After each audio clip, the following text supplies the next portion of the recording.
İstehlakçıya əgər satılan məhsulun çəkisi yalnız ətin, yəni xam malın çəkisi olmalıdır. Buzun təbii ki, çəkisi ayrıca göstərilməlidir. Bu həm beynəlxalq qaydalarda, həm də yerli qanunvericilikdə öz əksini tapıb.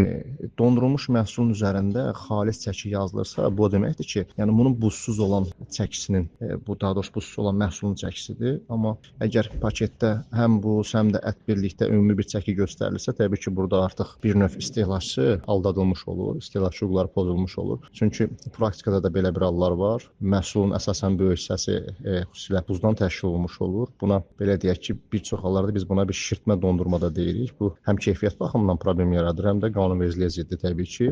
Bu istiqamətdə əlbəttə ki, nəzarət strukturlarımız, aidiyyət üzrə qurumumuz mövcuddur. Onlar Qida Təhlükəsizliyi Agentliyi həm istehsal üzrə, həm satış mərhələsində dondurulmuş məhsulun tərkibinə əlavə suyun və buzun miqdarını təbii ki, yoxlayırlar. Bir çox hallarda normadan artıq su vurulması, məhsulun buzla süni şəkildə çəkisinin artırılması halları da baş verir. Onsuz da deyək ki, biz bir istehlakçı olaraq nə edə bilərik? Onun qablaşdırılmasının üzərindəki baxaq ki, xalis çəkisi və ya buzun çəkisi ayrı-ayrı da göstərilibmi, yoxsa ümumi göstərilib? Bu birinci şərt budur. Buna mütləq baxmalıyıq.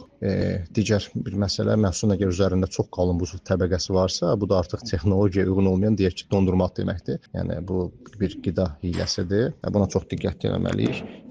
Biz öz əlimizlə, məsəl üçün, deyək ki, yüngülcə sıxsaq həmin o buz təbəqəsini, içəriyə doğru deyək ki, məsələn, əriyən buz parçası olarsa, bu da əlavə su vurulmasının əlamətidir. Onun üçün də istehlakçı olaraq çox diqqətli olmalıyıq ki, bu kimi hiylə, qida hiyləsi ilə, bu kimi istehlakçı hüquqlarının pozulması halları ilə qarşılaşmayaq. Yəni özümüzdə bir növ nəzarətçi funksiyasını, ictimai nəzarətçi funksiyasını oynamalıyıq.